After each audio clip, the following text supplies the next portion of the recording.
నమస్తే welcome to క్లూటుడే news.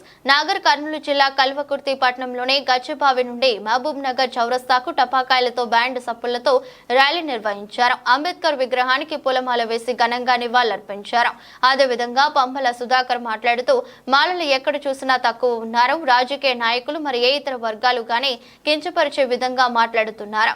మాలలు అంటే ఏంది అనేది ఈ సింహగర్జన ద్వారా తెలియజేస్తా ఉన్నాం.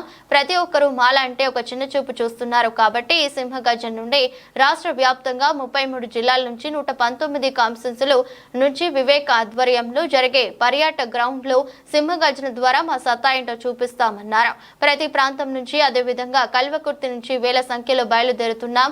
ఈ సభ విజయవంతం చేసిన తర్వాతే మేనిఫెస్టో ప్రకారం మాలకు జరుగుతున్న అన్యాయాలకు అక్రమాలకు ఖబర్దార్ అంటున్నారు పంబల సుధాకర్. ఈ కార్యక్రమంలో పంబల కర్ణాకర్, కనకం పర్వతాలు, బచ్చల చంద్రశేఖర్, శేఖర్ రాము, సామ బంగారయ్య, కనక సత్యనారాయణ, శ్రీధర్ మనోహర్, బాలస్వామి, అంజయ్ యాదయ్య, చింత రవి, బాలు తదితరులు పాల్గొన్నారు. దీని ముఖ్య ఉద్దేశం ఏంటంటే మాలలకు ఎక్కడ చూసినా మాలలు తక్కువ ఉన్నారు, తెలంగాణ లేరని రాజకీయ నాయకులు ఇతరులు కించపరిచే విధంగా మాలల సత్తా అయింది అనేది ఈ సింహగర్జన ద్వారా తెలియజేస్తాం. అదేవిధంగా మాలలకు అవి ఉండే ఇవి ఉండే అని అన్యాయం న్యాయంగా ఉండాలని చెప్పి మాలల్ని మామూలు రకంగా ప్రతి ఒక్క లీడర్లు, ప్రతి ఒక్క రాజకీయ నాయకులు మాలల చిన్న చూపుతారు. మా సత్తా ఏందనేది ఈ సింహగర్జన నుంచి రాష్ట్ర వ్యాప్తంగా 33 జిల్లాల 119 కాన్స్టిట్యూన్సీల నుంచి ఈరోజు వివేక్ గారి ఆధ్వర్యంలో జరిగే పర్యటనలో సింహగర్జన ద్వారా మా సత్తా ఏందో చూపిస్తామని చెప్పి ఈరోజు ప్రతి ప్రాంతం నుంచి, అదేవిధంగా కల్లకుర్తి ప్రాంతం నుంచి మాలా సోదరులు అందరం కలిసి వేల సంఖ్యలో బయలుదేరినాము. ఆ సభను విజయవంతం చేసిన తర్వాత మా మేనిఫెస్టో ప్రకారం మాలలకు జరుగుతున్న అన్యాయాల గురించి, మాలల్ని ఎవరైనా కించపరిచే విధంగా మాట్లాడితే ఇప్పటి నుంచి ఖబర్దార్ అని ఈ రోజు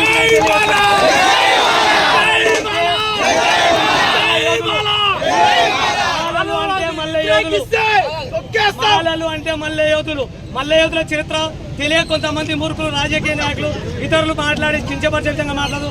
అట్లాంటి చెంపదెబ్బ విధంగా ఈ సింహగర్జన ప్రోగ్రాం ద్వారా వాళ్ళకి తెలియజేస్తామని చెప్పి ఈ రోజు మీడియా ముందు తెలియజేస్తాం. అదేవిధంగా మాలలని మీ స్ట్రెంత్ ఎంత, మీ జనాభా ఎంత తెలంగాణలో అని చెప్పి కేంద్ర ప్రభుత్వం కూడా కేంద్ర ప్రభుత్వానికి చెప్పు దెబ్బగా ఈరోజు సింహగర్జన నుంచి తెలియజేస్తాం. ప్రత్యేకంగా కేంద్ర ప్రభుత్వం ఎందుకంటే సుప్రీంకోర్టులో స్టే ఇచ్చి మమ్మల్ని చిన్న చూపు చూస్తున్న కేంద్ర ప్రభుత్వానికి, అదేవిధంగా రాజకీయ నాయకులకు కూడా చెంపదెబ్బగా చూపిస్తామని చెప్పి ఈరోజు కల్వకుర్తి నుంచి బహిరంగ సభ విజయవంతం చేసేందుకు వెళ్తూ ఈ ఉద్దేశం తెలియజేస్తాం. మీడియా మిత్రులందరికీ ధన్యవాదాలు.